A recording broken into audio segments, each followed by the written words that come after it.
And so we come to chapter 14. But before I read chapter 14, I ought to give you just a little explanation about the houses which Dickens refers to. They were large, substantial houses, although he refers to them as meagre.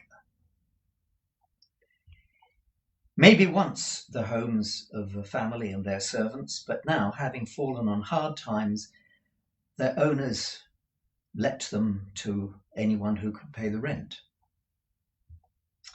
One whole floor could accommodate a family with any number of children. A single gentleman might occupy a set of 2 or 3 rooms, and individual tenants might live in single rooms like the one Nicholas and Smike make their home later in the next chapter. The topmost floors, the attics or garrets, were where the poorest people lived. That's all they could afford. And often, as in Newman Nogg's case, these tiny rooms were subdivided even again to make more accommodation, the walls being divided by flimsy latticed wooden struts held together with plaster and straw, or, as it's technically known, lath and plaster.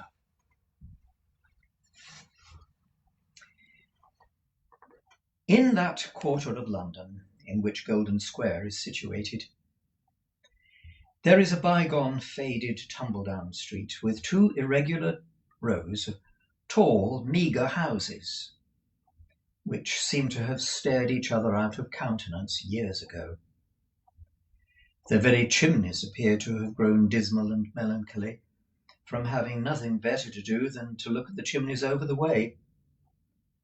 Their tops are battered and broken and blackened with smoke, and here and there some taller stack than the rest, inclining heavily to one side and toppling over the roof, seems to meditate taking revenge for half a century's neglect by crushing the inhabitants of the garrets beneath.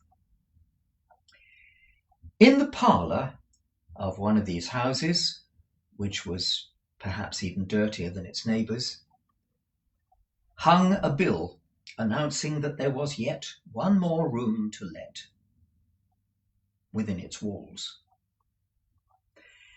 The common stairs of this mansion were bare and carpetless, but a curious visitor who had to climb his way to the top might have observed that there were not wanting indications of the progressive poverty of the inmates, even though their rooms were shut. A hard-featured, square-faced man, elderly and shabby, climbed up, stair by stair, and stopped to unlock the door of one of the attics.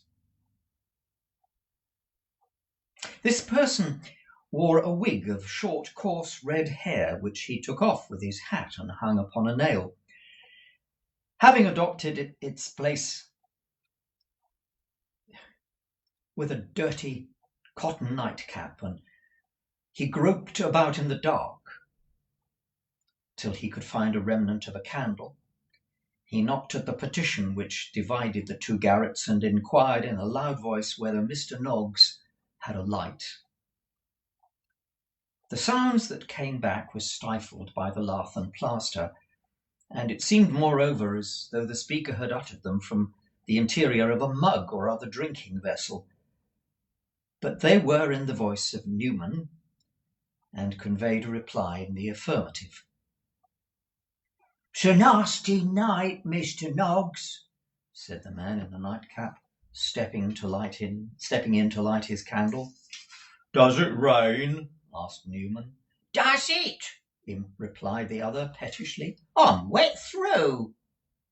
"Well, it doesn't take much to wet you and me through, Mr. Crowell," said Newman, laying his hand upon the lapel of his threadbare coat. "Well, that makes it all the more vexatious," observed Mr. Crowell in the same pettish tone. Uttering a low growl querulously, the speaker, whose harsh countenance was the very epitome of selfishness, raked the scanty fire nearly out of the grate, and emptying the glass, which Noggs had pushed towards him, inquired where he kept his coals. Newman Noggs pointed at the bottom of a cupboard, and Mr. Crowle seized the shovel and threw on half the stock, which Noggs very deliberately took off again without saying a word. "You haven't turned to saving at this time of day, I hope?" said Crowle.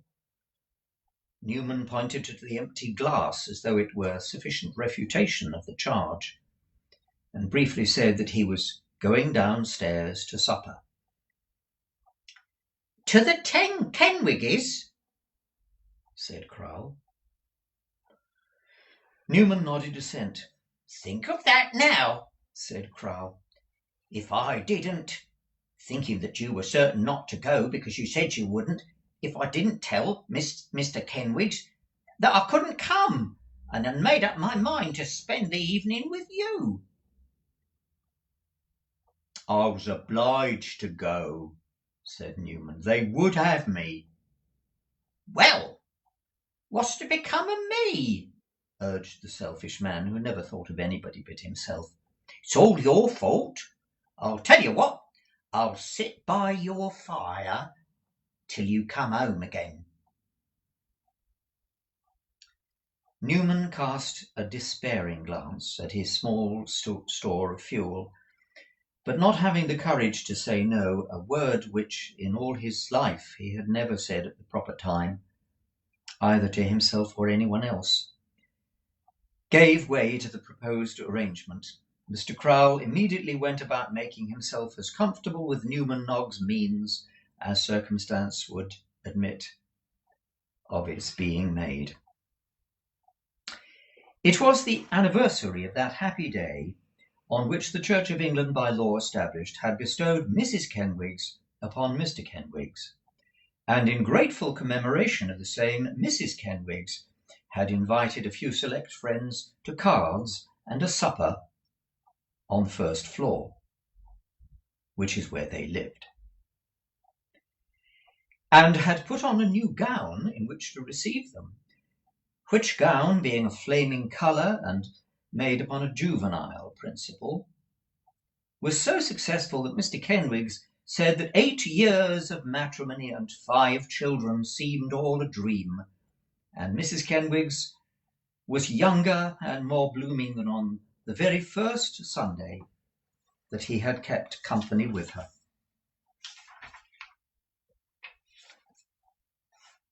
When supper was ended, and everybody had eaten everything, the table was cleared in a most alarming hurry and with a great noise, and the spirits, whereat the eyes of Newman Noggs glistened, being arranged in order, with water both hot and cold, the party composed themselves to something warming to drink. The baby being put to bed, the 4 little Kenwigses disposed of on a form in front of the company, with their flaxen pigtails towards them and their faces to the fire, an arrangement which was no sooner perfected than Mrs. Kenwigs was overpowered by the feelings of a mother, and fell upon the left shoulder of Mr. Kenwigs, dissolving into tears. "They are so beautiful," said Mrs. Kenwigs, sobbing. "Oh dear," said all the ladies present, "so they are. It's very natural that you should feel proud of them. But don't give way, don't." I cannot help it, and it don't signify," sobbed Mrs. Kenwigs. "Oh, they are too beautiful to live, much too beautiful." On hearing this alarming presentiment of their being doomed to an early death in the flower of their infancy, all 4 little girls raised a hideous cry, and, burying their heads in their mother's lap simultaneously, screamed until the 8 flaxen tails vibrated again. Mrs. Kenwigs, meanwhile, clasping them alternately to her bosom with attitudes of expressive distraction.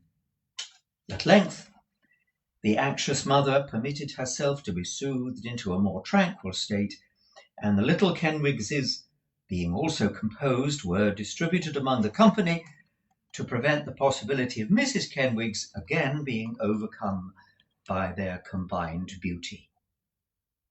This done, the ladies and gentlemen united in prophesying that they would live for many, many years, and that there was no occasion at all for Mrs. Kenwigs to distress herself, which in good truth there did not appear to be, the loveliness of the children by no means justifying her apprehensions.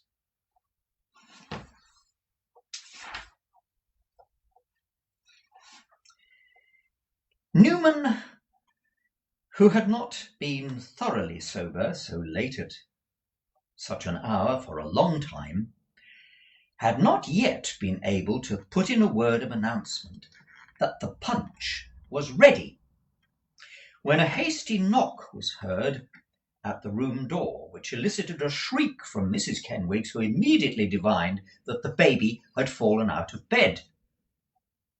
"Who is that?" demanded Mr. Kenwigs sharply. "Don't be alarmed, it's only me," said Crowle, looking in his nightcap.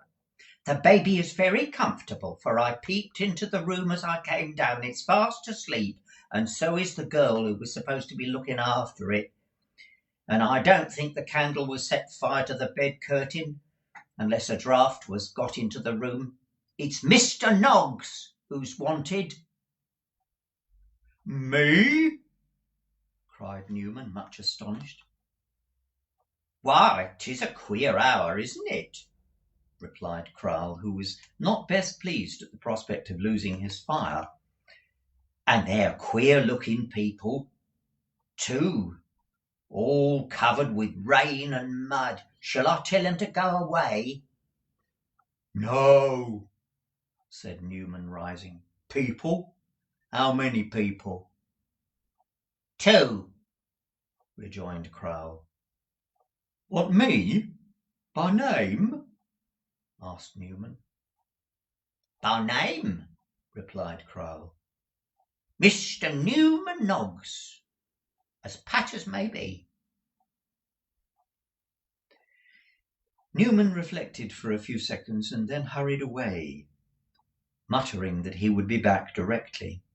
He was as good as his word, for in an exceedingly short time he burst into the room, and seizing without a word of apology or explanation a lighted candle and tumbler of hot punch from the table, darted away like a madman. "What's the deuce the matter with him?" exclaimed Crowle, throwing the door open. "Here! Is there any noise above?" The guests rose in great confusion, and looking in each other's faces with much perplexity and some fear, stretched their necks forward and listened attentively.